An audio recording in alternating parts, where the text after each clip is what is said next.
Quest'anno ci sarà la prova dei studenti di medicina, i cui esiti li sapremo penso in tempi brevi.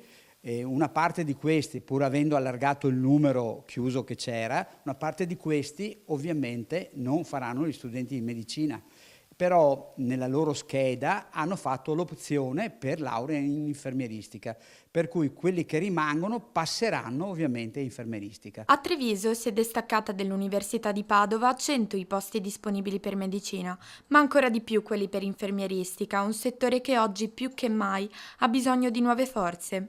Noi all'oggi abbiamo circa 150 iscritti nelle professioni sanitarie e infermieristica, a laurea in infermieristica. Dovremmo arrivare a 200 perché i posti sono 200, ma sono convinto che ci arriveremo. Il problema della carenza di personale sanitario si fa sentire anche qui.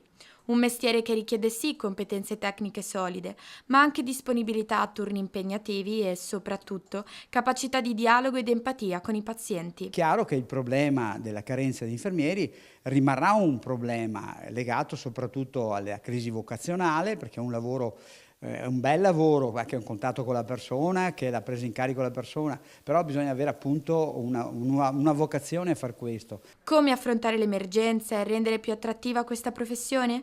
Non basta solo fare informazione o sensibilizzare. Dovremmo agevolare le giovani donne, perché sono quasi tutte donne, la sanità è ormai quasi all'80% donna, creando spazi per gli asili nido, dando tempi lavoro-casa, cioè cercando in qualche modo di trovare quelle soluzioni per fare in modo che la donna mamma possa tranquillamente fare il suo lavoro senza ovviamente portare via amore e tempo alla famiglia. La Regione Veneto ha già mosso un primo passo introducendo un voucher di 1.000 euro per incentivare le nuove immatricolazioni. Una bellissima iniziativa che credo che questo andrà sicuramente a incentivare l'iscrizione alla scuola di infermieristica ed è un segnale importante che la Regione Veneto dà e quindi un'attenzione particolare per gli infermieri e per la laurea in infermieristica.